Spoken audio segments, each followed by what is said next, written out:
Ang aga-aga nagpapatawa ka na agad. Sabi ni Cheska nang tumigil na ito sa pagtawa. Seryoso ako. Walang kangiti-ngiting wika niya. Inilapit nito ang mukha sa kanya at saka tinitigan ang mga mata niya. Aba seryoso ka nga. At bakit mo naman naisipang magpanggap na tomboy? Weird ha? Di ba nakwento ko sa'yo na gusto ni Peter na magkaroon ng apo? Pues gusto kong madismaya siya. Kapag nakita niya tomboy ako, tiyak na mabibigo siya. At least kahit papano, makakaganti ako sa kasalanan niya sa amin ni Mama. Anak ng, sa tingin mo ba naman ay paniniwalaan ni Tito Peter na isa kang tomboy? Ang ganda-ganda mo kaya. Mas maganda na ako sa'yo ng isang paligo. Madali na lang yan. Magdadamit ako ng panlalaki. Tapos pagugupitan ko ang buhok ko para talagang kapani-paniwala.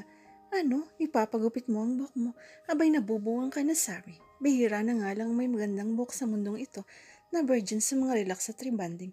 Tapos sasayangin mo lang. Hanggang bewang ang mahaba at itim na buhok niya. Isa yan sa itinuturing niyang asset niya. Madali lang naman magpahaba uli sagot niya. Natapik ni Cheska ang noon ito. Por Diyos por santo. Paano kapag nalaman ni na Tita Lorna at Tita Belen ang plano mo ito? Alam mo naman ang dalawang yun. Ako na ang bahala sa kanila. Basta desidido akong gawin ang plano kong ito. Ano, sasama ka ba sa akin? Oo naman, hindi pa ako nakakarating sa norte kaya gora ako syempre. Kailangan nating mag-resign agad sa trabaho. Kailangan din nating makausap agad ang landlady natin para makapagpaalam na tayo. Pero teka, sino naman ang gagastos sa pamasahin natin pa Isabela? Sino pa edi si Peter? Kapag nag-email ako mamayang gabi, sasabihin ko sa kanya na wala akong pera. Alam na niya ang susunod na gagawin. Pangunahan mo na lang ang pagpaparenovate bukas sa guest room na para kay Sari, sabi ng biyana ni Jules sa kanya. Kailangang matapos iyon sa loob ng isang araw at nang makabili na agad tayo ng bagong TV set at carpet na ilalagay ron. Bukas naman ang umaga ay maghuhulog ako ng pera sa kanya na pamasahin niya. Papunta rito. Nagkakape sila sa balkon ng hapon ngayon kasama si Tita Felisa. Mababakas ang kasiyahan at excitement sa kanilang mga mukha mula nang ibalita ni Peter nang nakaraang hapon ang tungkol sa pagpayag ni Sari na makipagkita sa kanila roon. Sinabi ba niya na magtatagal siya rito? Tanong ni Tita Felisa. Hindi naman, pero tiyak na magugustuhan niya ang pagtira dito sa asyenda. Kung sakaling mangyari, yun ako na sigurong pinakamasayang tao sa mundo. Umalis na siya sa pinagtatrabuhan niya o nag-leave lang. Hindi ko pa alam. Wala siyang nabanggit sa akin. Mag-i-email uli ako sa kanya bukas pagkatapos kong maipadala yung pera sa kanya. Tumayo na si Tita Felisa. O siya, maiiwan ko na muna kayo at ako na magluluto ng kare-kare. Minsan kasi ay maalat ang timpla ni Deering. Pagtalikod nito ay tumuwid sa pagkakaupo si Peter at humarap kay Jules. Sandaling pinag-aralan nito ang mukha niya bago nagsalita. Jules, nasasabi ka na rin bang makita ang kapatid ni Princess? Siyempre, Papa. Tugon niya. Gusto ko rin makita ang kapatid ng asawa ko. Nakakatuwa na may hipag pala ako. Kagabi ay hindi ako makakatulog. Iniisip ko si Sari, si Princess at ikaw. Kumunot ang noon niya. Ako po, aniya sabay turo sa sarili. Isa ka sa pinakamahalagang tao sa buhay ko, Jules. Kahit noong bata ka pa. Parang anak na ang turing ko sa'yo. At kahit kailan hindi mo ko binigyan ng problema. Naging mabuti kang asawa kay Princess hanggang sa pinakahuling sandali ng buhay niya. Napangiti siya. Salamat, Papa. Kaya kita iniisip kagabi dahil hindi ko alam kung ano ang tamang paliwanag na gagawin ko kapag nakausap na kita tungkol kay Sari. Ano po ang ibig niyong sabihin? Huminga muna ito ng malalim bago sumagot. 31 anyos ka lang, and sooner or later kakailanganin mong maghanap uli ng bagong makakasama sa buhay. Ayokong tumanda kang nag-iisa. At dahil alam nating dalaga pa si Sari at ikaw naman ay byudo, naisip ko na kung mag-aasawa rin lang si Sari, mas gugustuhin ko na maging ikaw ang lalaking iyon. Nanlaki ang mga mata ni Jules at natigalgal sa narinig mula sa kanyang biyanan. Panagbibiro ka ba? Hindi, Jules. Seryoso ako sa bagay na ito. Napasipol siya. Mukhang komplikado ang gusto mong mangyari, Papa. Bakit si Sari pa? Hindi ko pa man siya nakikita. Itunurin ko na siyang hipag. Parang isa ng kapatid. Kaya malabong mangyari yun. Hindi malabo, Jules. Mangyayari yun kung papayag ka lang. Pero paano naman kung hindi kami magkagustuhan? Kung hindi kami ma-attract sa isa't isa, ayoko naman na magiging pagsasama namin ay for convenience lang. Mas mabuti pa rin ang lalaking mapapangasawa ni Sari ay yung lalaking gusto talaga niya, yung mahal talaga niya. Ang gusto kong mapangasawa niya ay yung taong alam kong karapat dapat choose at ikaw iyan. Ikaw ang perfectong lalaki na magiging ama ng kanyang mga anak. Pagkatapos ng pag-uusap nila kanina ng biyana niyang si Peter, natagpuan ni Jules ang sarili na minamaneho ang Tanger Orange Chevrolet Colorado palabas ng asyenda. Nagdahilan na lang siya kay Tita Pilisa na sira ang charger ng cellphone niya at kailangan niyang bumili ng replacement na yon sa bayan. Sa bahay ng matalik na kaibigan niyang si Dexter siya nagtungo. Sa kabilang baryo lang ang bahay nito. Kaedad niya si Dexter, naging kaklase niya ito mula elementary hanggang sa isang universidad sa Santiago City kung saan pareho silang nagtapos ng agricultural engineering. Ngayon ay isang empleyado si Dexter sa Alicia Municipal Hall bilang municipal agriculturist. Jules, masayang bati ni Dexter na naabutan niyang nasa bakuran ng bahay nito kaharap ang laptop nito. Sino naman ang kachat mo, tol? Biro niya. Wala, tinatapos ko lang yung report ko para bukas. Mabuti at nadalaw ka, sabi nito. Hindi ka man lang nag-text. Naupo siya sa isang bakanteng silya sa garden at paharap dito. Biglaan lang. Inom tayo. Shoot, ipapaprito ko kay mama yung marinated na bangus para pulutan.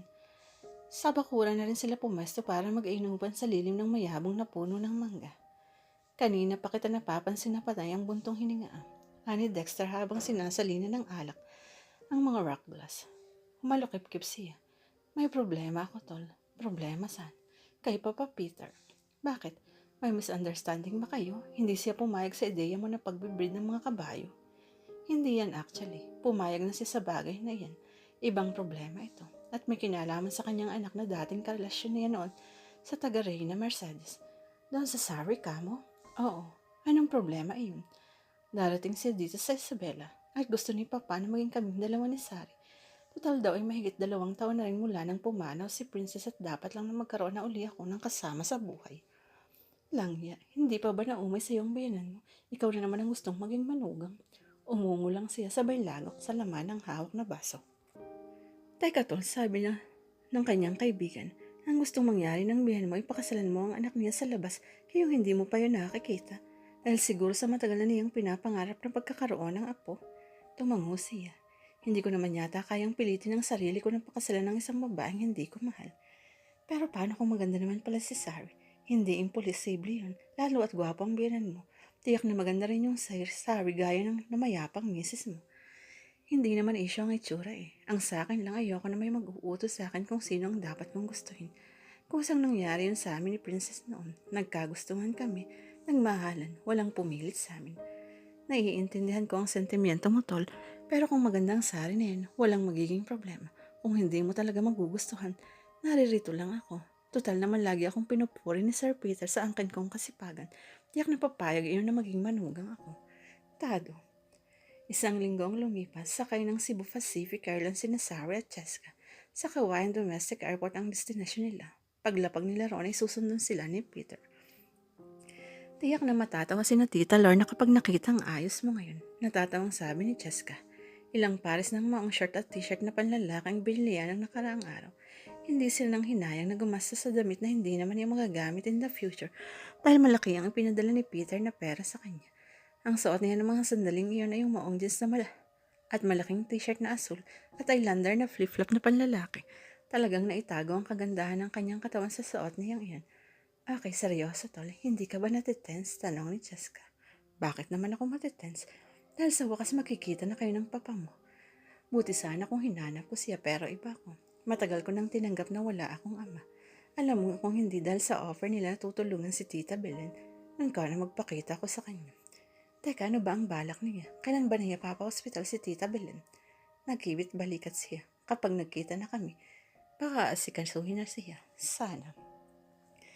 Pero dinaga ang kanyang dibdib nang maglanding ang eroplano sa Kawayan Airport. Sa arrival area ay natanaw nila si Peter si Dupino. Napalapit sa kanila. May kasama itong isang gwapo at matangkad na lalaki. My gosh, sino itong papa na kasama ni Tito Peter? Bulong ni Cheska sa kanya. Tumigil ka nga dyan, pabulong ding saway niya. Hinintay nilang makalapit sa kanila ang dalawa. Mababa ka sa mukha ni Peter ang matinding kasiyahan. Sorry anak. Bago pa siya nakaimik ay mabilis na kinabig siya nito at niyakap ng mahigpit. Sa nawakas nagkita na rin tayo anak. Huling-huli siya ng kasama nito nang sumimangot siya. Mabilis na iniiwas niya ang mukha sa lalaki. Ito nga pala si Jules anak, pakilala ni Peter. Siya ang sinasabi ko sa'yo na asawa ng ate princess mo. Nice to meet you, Sari. Kaswal na bati ni Jules sa kanya sabay lahad ng kamay. Napilitan siyang tanggapin iyon pero hindi siya nagsalita. Kumusta ang biyahe ninyo? Tanong ni Peter noong papalabas na sila ng arrival area. Kay Cheska ito nakatingin. Okay naman po tito. Nakangiting tugon ng kaibigan niya. Isang itim na padyerong naghihintay sa kanila sa parking lot. Pagkatapos ilagay ni Jules ang mga traveling bag nila sa likod, ay nilalayan na sila nito sa pagsakay ng sasakyan. Dito na ako sa tabi ni Sarah Jules. Sabi ni Peter, kayo na lang ni Cheska magtabi sa harap. Sige pa, matipid na tugon ni Jules. Muli ay napasimangot si Sarah ng tabihan na siya ng matanda. Naku, kanina pa text ng text ang tita Felisa mo para tanungin kung dumating na kayo. Sabi nito nang umandar na ang sasakyan palabas ng airport. Napilitan siyang salubungin ng tingin nito, ngunit hindi pa rin siya nagsasalita. May tinatapos siyang cross-stitch na ilalagay sa silid mo. Mahilig kasing magtahi-tahi iyan kahit noon pa. Kahapon naman ay siyang nagmando sa mga katulong para ayusin yung isang guest room para kay Cheska. Okay naman kahit mag-share kami ni Cheska ng kwarto. Sabi niya sa walang expression take. It's okay anak, maraming guest room sa bahay. Nagkwento na si Peter tungkol sa asyenda at kung ano-ano pang bagay. Nakikinig lang siya pero hindi man lang sinasasalubong ang tingin nito. Minsan ay nahuhuli niyang napapatingin sa kanya si Jules mula sa rearview mirror. Hindi niya alam pero pakiramdam niya ay tila may hatid na galit ang tingin sa kanya ng lalaki. Ano ang problema nito?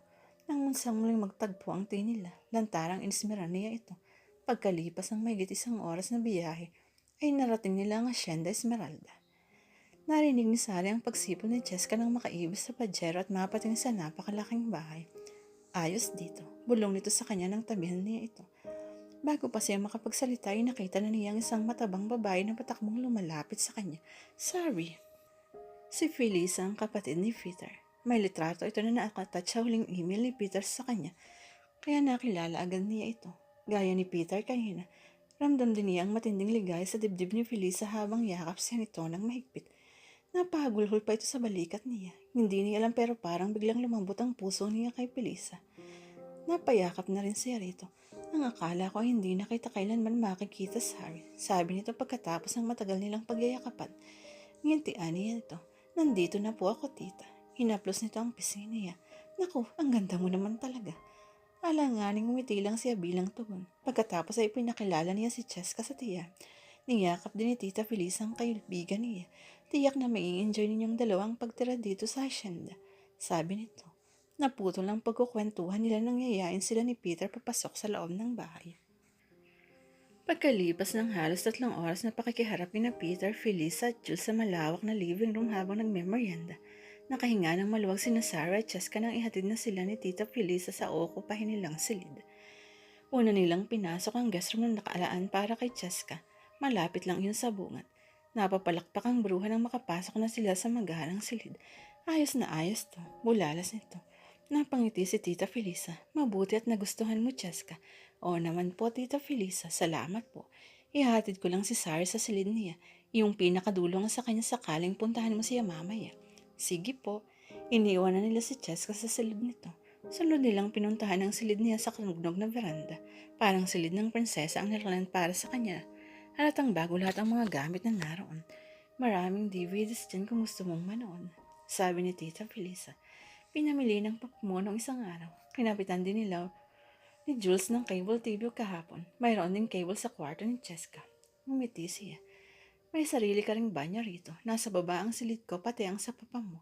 Inakbayan siya nito. Alam kong napagod kayo sa biyahe kaya umiblit ka pa muna kahit sandali.